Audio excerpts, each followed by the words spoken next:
Guys, meron tayo dito ni-repair na Whirlpool inverter, full inverter direct drive washing machine. So yun yung model niya, no. Ang problema nito dati is nag-error E5. So yan yung natin E5 display. Saka hindi siya nagdi-drain. Nagwa-wash siya. Pero ang problema niya kapag nag-wash na siya, hindi siya nag-drain.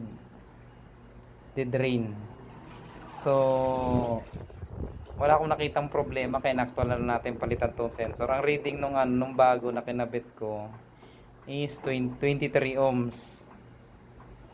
Itong binaklas natin 19 ohms na lang. So wala tayong ideya kung ano talaga problema kaya na-actual na lang natin tong palitan yung water level sensor. Kasi kadalasan sa ibang mga trouble sensor talaga. So, ito pala yung kaunahan natin, no? Pagbaklas natin ng gantong direct drive inverter na to, no? So, yan. Ito yung likod niya.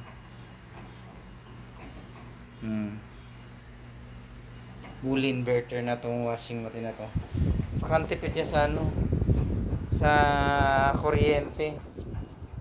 0.8 lang yung pinakamataas niya na consumption sa kuryente, 0.8 ampere. So inaantay natin na mag-drain siya o mag-drain na siya.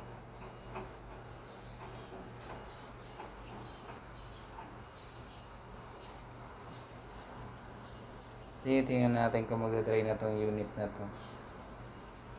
Wala pa naman nag-upload nitong iba sa ng gantong modelo. Wala pa nakakapag-upload sa yun, no, nag-drain na siya, oh. Okay nga, sensor nga yung problema niya. Yan po, oh. Nagdiretso na siya. So nangyari pala sa kanya yung error E5 para sa Whirlpool direct drive inverter na to. Yan, 850 8.5 kilo to. Ayun, 8.5 kilo nga. Ultrasonic 6 cents.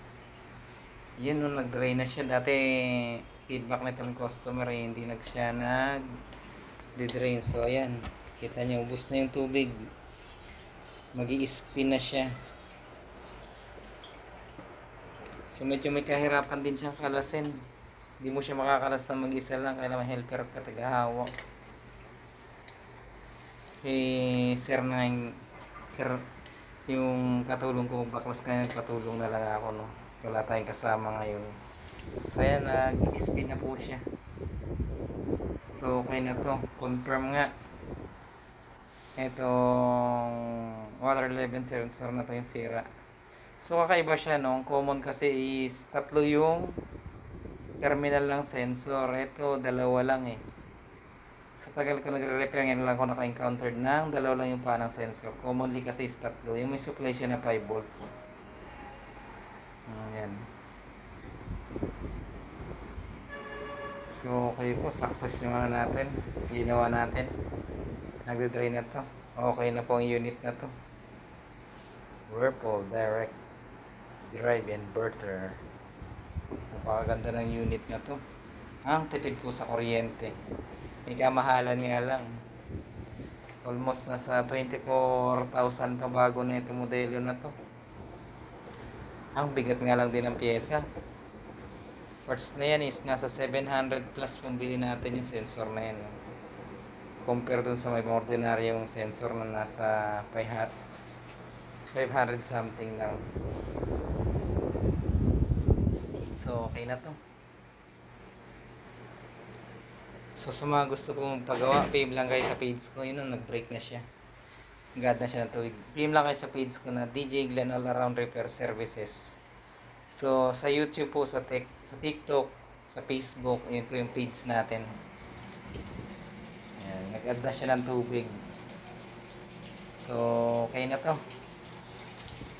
Pupermahan natin kay sir yung kanyang service report. Thank you po sa mga suporta po sa DJ Glenn All Around Repair Services.